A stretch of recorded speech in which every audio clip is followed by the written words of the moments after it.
en Palestine. Voilà. Je ne sais pas si j'ai répondu à la question, mais enfin, c'est un peu long. Avez-vous d'autres questions? Vous êtes en train d'assimiler, de digérer ce que M. Buzyn vient de vous partager.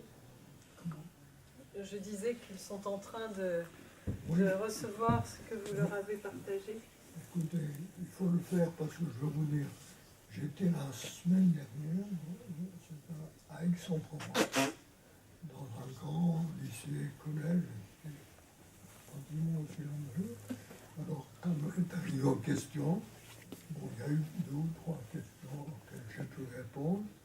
Et puis, en repartant, quelques jours après, le professeur d'histoire qui s'occupait de ces gens-là, il me dit, j'ai 12 les élèves ont posé des questions a posteriori, en me disant, est-ce que je peux les répondre? 12 questions. Les 12 questions, chacune, si on la développe, ça prend. Je lui ai répondu, je vais bien, je ne peux pas écrire, taper par écrit 12 questions comme ça. Surtout que je ne suis pas un grand adepte d'ordinateur, etc.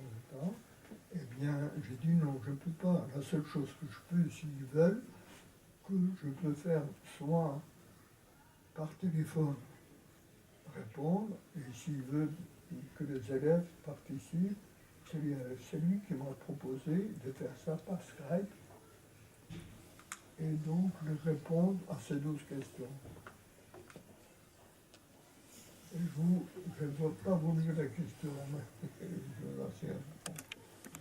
Ça veut dire que si vous avez des questions qui vous habitent, vous pourrez toujours nous les donner et puis non, je ne vous échanger. répondrai pas par écrit. Non, mais échanger sauf éventuellement. Si mon épouse est disposée à taper.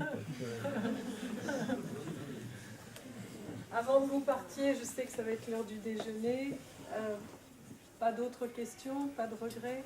Non, je voudrais juste un petit mot pour ceux d'entre vous qui sont allés à Auschwitz.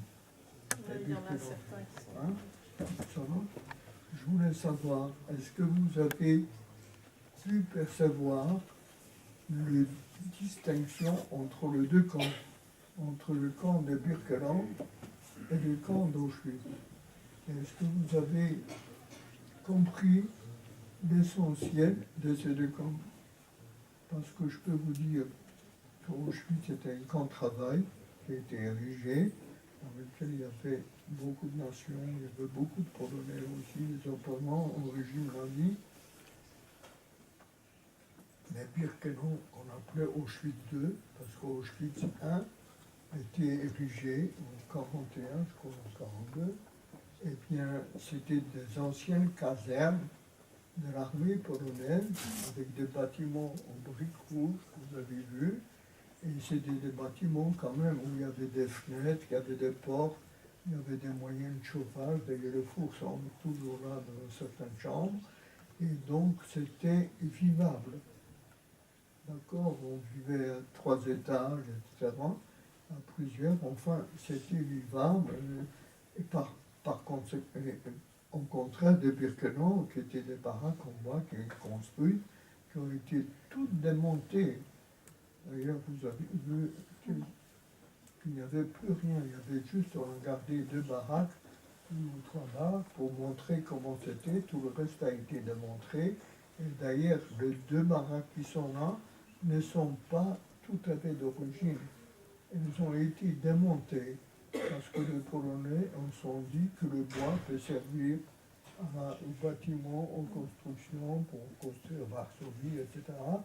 Et donc on a démonté tout. On a pris tous les baraques en bois, on a laissé les cheminées avec des fours que vous voyez, que vous avez vu.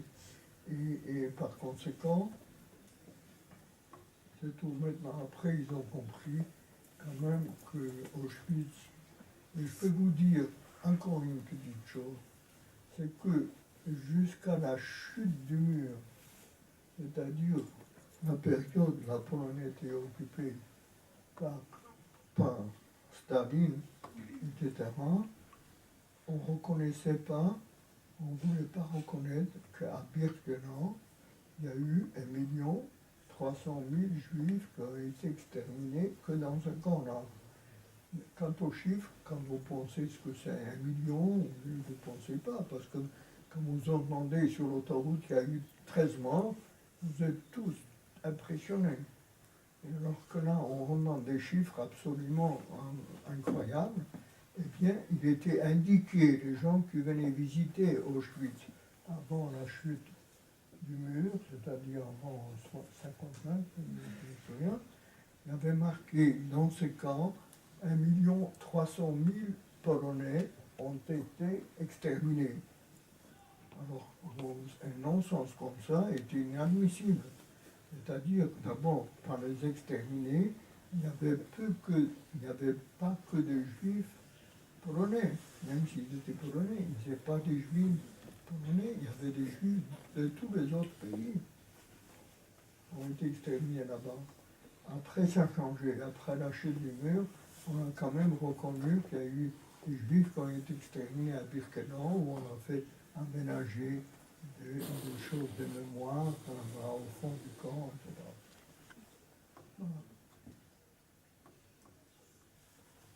Un grand merci à vous.